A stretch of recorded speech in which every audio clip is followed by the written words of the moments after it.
Good morning. Well, it's not been a good morning for me because I didn't even. Anyway, just good morning. We're continuing our Red Ribbon Week. As you can see here, I'm wearing red. You should too. It's all about teaching our kids to know the drugs. And the biggest thing I want to talk about is how to talk to your teens about drugs and alcohol. So let's face it, underage teens are going to get into your alcohol cabinet and you don't know what the hell to do.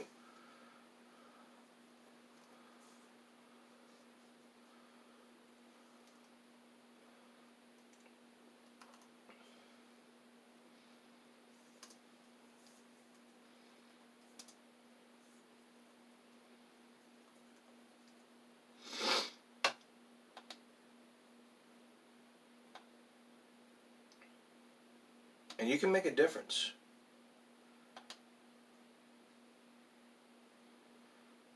childrenshealth.com has a lot of information. 1 in 3 Texas students in grades 7 through 12, because according to the ABC report, 1 in 3 Texas students in grades 7 through 12 has used alcohol within the past school year. But because teenage drinking is common as that, it does not have serious risks. In fact, the stats shows that teens who drink may be higher risk of associated problems. The CDC reports that more than 90% of alcohol consumed by teens occurs more than binge drinking. But on average, there are approximately 4,300 deaths among underage teens each year during excessive drinking. So how can you talk to your kids? Talk about the reality of drinking. Drinking can lead to aggressive behavior, alcohol poisoning, contracting an STD, sexually transmitted disease, depends on addiction, impaired reasoning and poor decision making, injuries like falls, burns, firearm accidents, suicide indication, unplanned sexual activity or USA, and sexual assault. Number 2, lead by example. As a parent, you need to send a message that alcohol is not important for good quality of life and not necessary to have fun. Parents send the wrong message saying is like, I need some wine to relax, or it's going to be terrible, there's no beer. Parents are sending the message they need to drink to relieve stress. You can't be doing that. You shouldn't lie, but you don't have to answer everything. And there's many parents out there who have been being hypocrite with their teen. As a parent, it's not your job to avoid it. Being a hypocrite is just your job to raise a healthy child. Outline consequences before drinking occurs. And lastly, set expectations for other parents. And let me tell you something, it's the big thing that you have to do to make sure that you don't drink.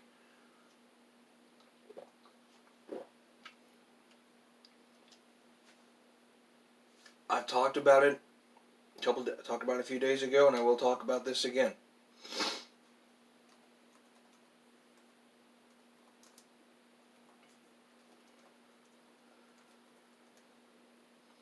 This is why the legal age of drinking is 21. Drunk driving happens, and nothing's being done about it. Mostly it's those teens in the car.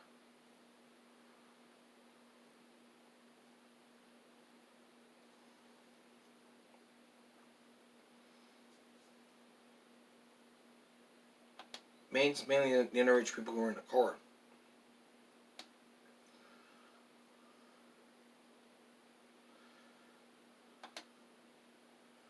Many people think alcohol is cool, it's good, but underage drinking is a serious public health problem in the United States. It's the most widely used substance in America's youth. Drinking by young people poses an immense health. And the statistics, in 2019, 24.6% of 14 and 15-year-olds reported at least one drink. And 2 years after that, 2019, 7 million young people drink between the ages of 12 and 20 reported they drink alcohol beyond the last few sips in the past month.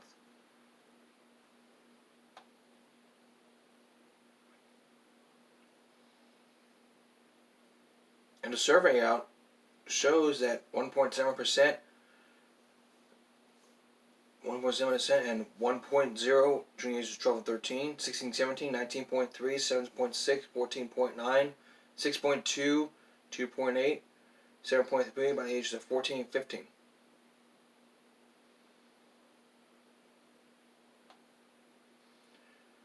And the comparison.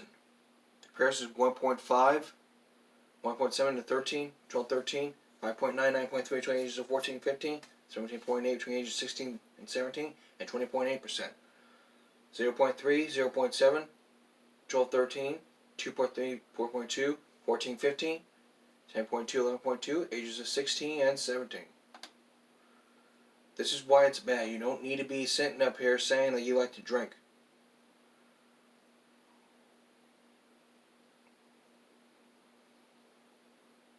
And I think it's time you need to talk to your parents about underage drinking while watching this show.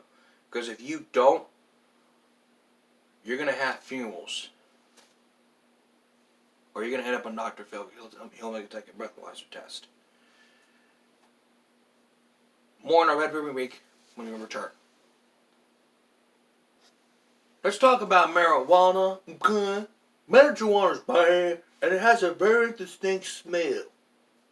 The side effects of marijuana, okay. The common side effects of marijuana, okay. Dizziness, feeling tired or vomiting, okay. The long-term effects of cannabis are not clear, okay. There are concerns surrounding memory and cognition problems, risk of addiction, risk of schizophrenia in young people, and the risk of children taking it by accident, okay.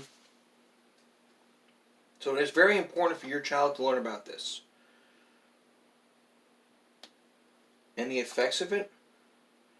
It can be used by smoking, vaping within food, or as an extract like brownies. Cannabis has various mental and physical effects, which include F4, altered states of mind, sense of time, difficulty concentrating, impaired short-term memory, and body environment relaxation and increased appetite.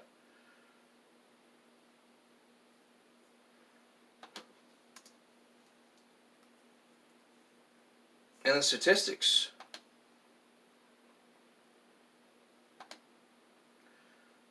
The highlights of this is 55 million number of Americans adults who currently use marijuana, 16.9%. The 45% of Americans at least wants to use marijuana. 24% of percentage between 12th graders who have used marijuana in the past year. That was back in 2017.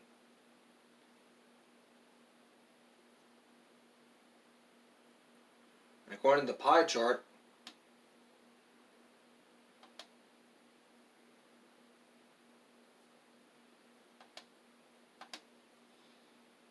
(13.50% to 5.0).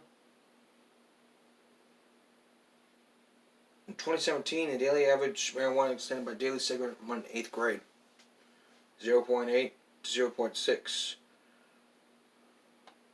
According to the National Institute of Drug Abuse, this is the first year daily marijuana has appeared.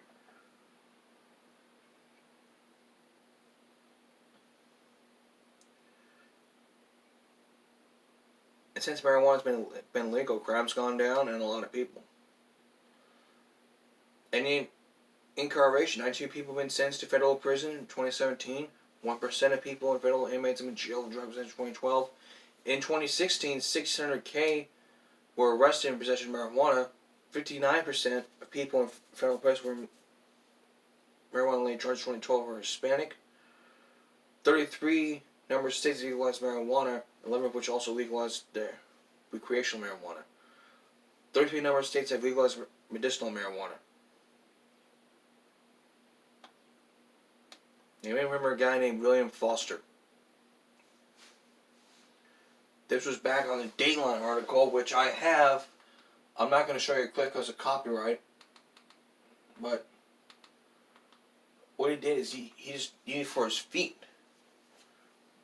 Because it was the advice of 2 doctors. No one suggested marijuana in the first place, but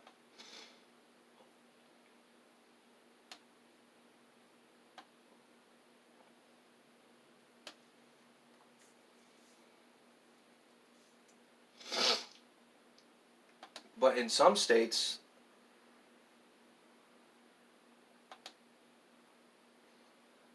I mean, if you look at this map, No problem for legal. Texas, Kansas, Nebraska, Wyoming, Tennessee, to name a few. No problem. The status is pending.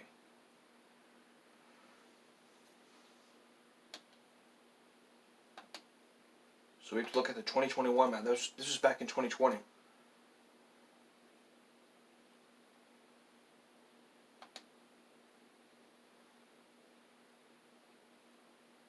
No program about it. None of it. You need to understand marijuana is illegal. It's bad. And a lot of things can happen to you if you start smoking marijuana at an early age. A lot of side effects can happen if you decide to say, I'm going to smoke marijuana because it's cool. You want to be cool like other kids? You think the side effects are cool, schizophrenia is cool, all that? Well, you're wrong. And there's plenty of people who, I haven't seen people who have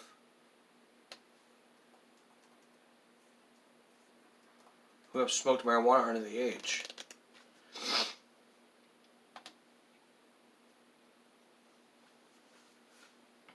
But there is a guide to help you understand about a 16-page. Would take a quarter pound of paper. There's reasons why it's sugar. It's addictive. It's against a lot of people under 21 to use marijuana. It can get in the way of kids reaching their full potential.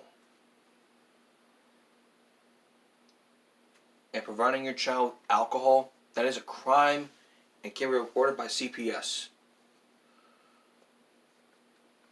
So in other words,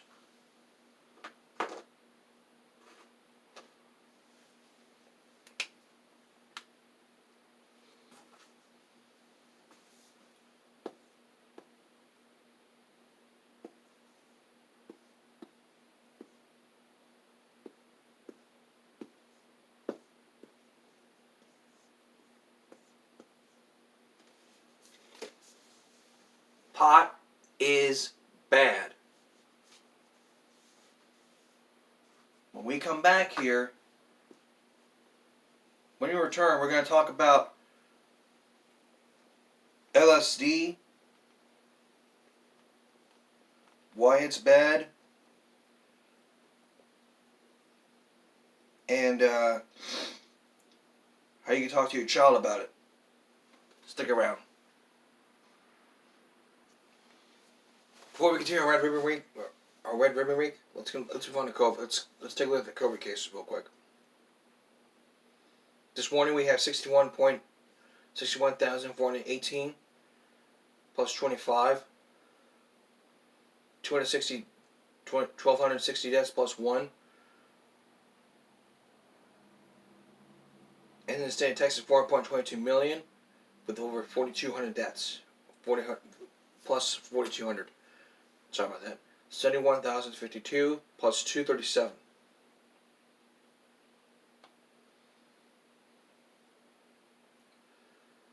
As for hospitalizations, 47,202, 15,203. Vaccinations, 61.7% have had at least one dose, and 53% are fully vaccinated, which means 15.4 million percent of the population, and 17.7% have had at least one dose. As for Flabella ISD,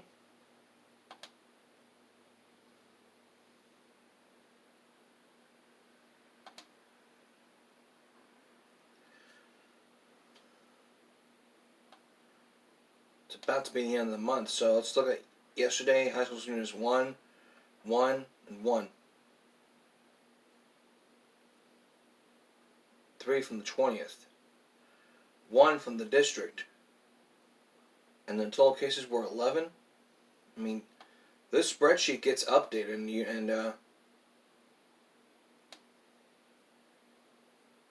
this was just only the past couple months.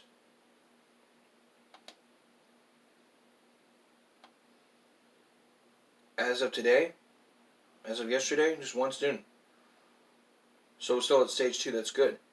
Again, follow the proper protocol: social distancing, masks, washing your hands. If you're under 2, no medication, no mask. Your medical condition, cannot wear a mask.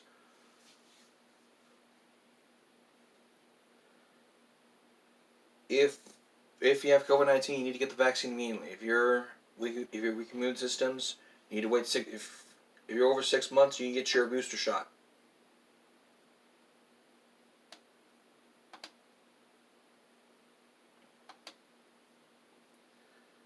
So you gotta understand this thing is real, and we're probably getting close to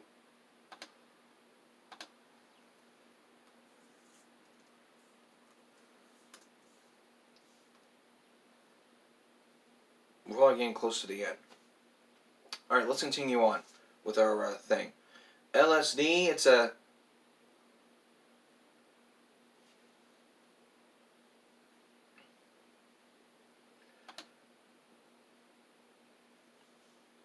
famous drug made by Paul McCartney, and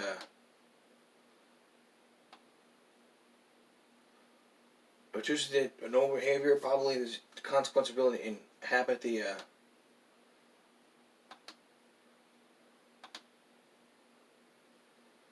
metalloprotection drug is a compounding can be delivered for the alkaloids in the found in the fungus, but lasting 8-10 hours.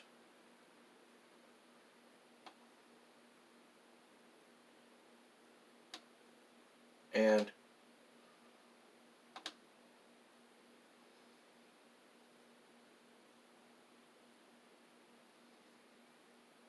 just makes you feel depressed and low.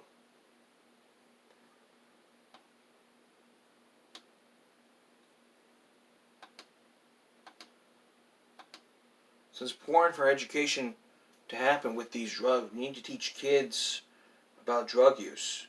That's why counselors are here to help.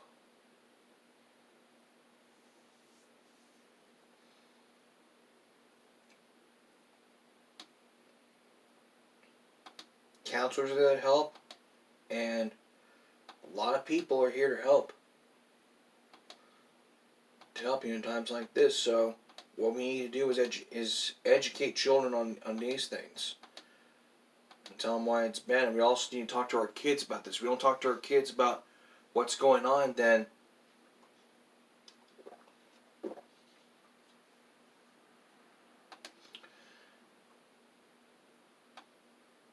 a lot of things can happen. Jail time. I mean, we're fighting the war on drugs. Criminalizing drugs can be a big thing. That whole thing is education. I mean, after days doing these episodes, I get the feeling that education is the best key ever. And this week, during Red River Week, we have to do something. We need to teach our kids how to say no to drugs, how to say no to alcohol,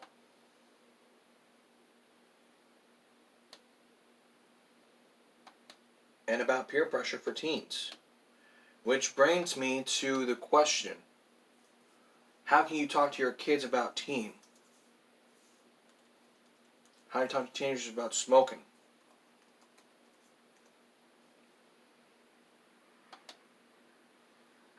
London.com has the answer. Smoking is generalized movies, television shows. They already talked about this before, but we're going to talk about it again. If you're a parent who smokes, the best thing you can do is quit. Talk to your kids about how difficult it is to smoke, to quit smoking. For parents out there, don't smoke around children. Be sure the events your children attend are smoke-free. Support tobacco-free schools. Assist the health programs, include tobacco use prevention education. Just talk to your child about smoking and vaping, or that he or she's probably already addicted to nicotine. They spend billions of dollars each year to make sure their products are as penalized as possible. They market e-cigarettes to youth in advertisements. Ask your child about how they've been targeted or companies. I mean, if they tell you, if they say, "Oh, I've been watching a movie," and they say, "What movie?" You need to say, and parents, you need to set a good example. Because when you start smoking, your child's addicted to smoking. You do drugs, your baby's addicted to drugs. I mean, some cases right here, and especially the CDC has like a 2-page thing. Ask what the patients know. Tell them if fewer than 1 out of 5 high school students smoke, but nearly 4 out of 5 end up smoking to adulthood. Roundabout all tobacco products even smoke as well as contain nicotine. Share some tobacco industry's marketing myths that smoking is cool, popular, or can make you thin. Share the truth. And remind them it's easier to say no in the first place than quit later.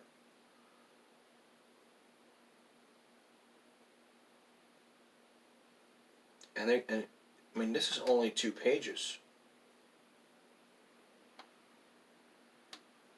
And if you want to keep your teens smoke free,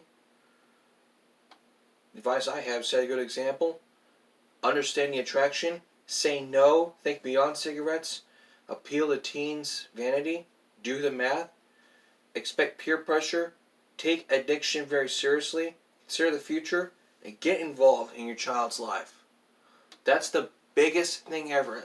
Most mistakes people make is not getting in their child's life. You need to get in your child's life. And it's very serious. Dead serious.